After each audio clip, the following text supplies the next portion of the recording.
สบายดีพี่น้องมื้อนี้จะมาถ่ายภาพในการยามองพี่น้องหาอยู่สู้กินว่าสิเป็นจังใดหายามเช้าพี่น้องเวลา5 โมง6 โมงเตรียมจะไปยามองซะก่อนเบิ่งพี่น้องว่าจะได้หรือบ่อากาศแจ่มใสมื้อนี้ฝนตกพี่น้องฝนเริ่มจะตกแล้วใกล้จะฮอดฤดูกาลนะเด้อพี่น้องเดือน6วันนี้เราจะไปยามมองไปลุ้นน้ำกันว่าจะได้หรือบ่กินตามธรรมชาติเด้อพี่น้องนี่บรรยากาศสวยงามมื้อนี้บ่มีแดดมื้อนี้พี่น้องถ้ามืดครึ้มฝนจะตกมื้อนี้ปีนี้แปลกพี่น้องฝนมาช้าเดือน6แล้วก็ยังบ่มีฝนตกพี่น้องชาวนานี่ก็ยกยุ่งนะพี่น้องเอ้ยในการเฮ็ดน้ำให้น้ำนาก็ยุ่งนะฝนบ่ตก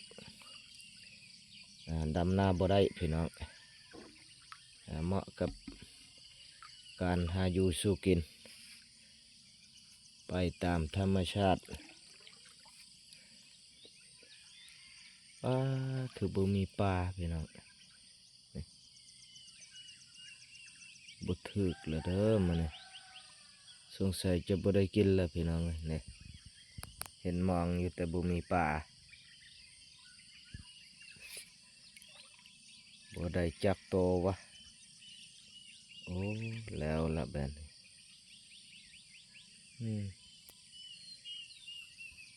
เห็นแต่มองปลาบ่มีแนวนี้ก็ช่างเป็นเนาะพี่น้องก็บ่ได้กินเช้าแล้วมันเห็นแต่มองนี่ปลาบ่มีจักโตเลยอุ้ย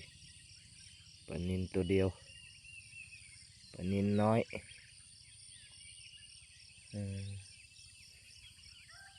บ่มีอย่างเลยพี่น้องเลยกินประมาณละเช้ามื้อนี้บ่ได้อีสังเลยแต่เก้าได้อยู่เด้อพี่น้องมื้อนี้เป็นหยังวะฝนตกสงสัยมัน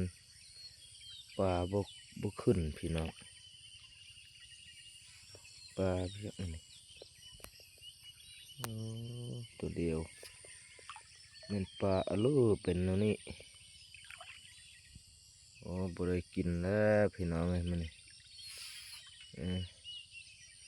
ปลาบ่ถึกมองแล้ว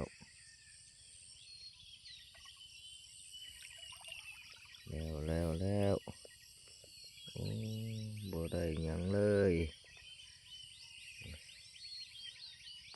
ท้องฟ้าสวยงามเหมือนนี่แดดบ่มีผึกครึ้มยักฝนอยู่ฝนตกแดดพี่น้องเพราะว่าให้มันเย็นนะ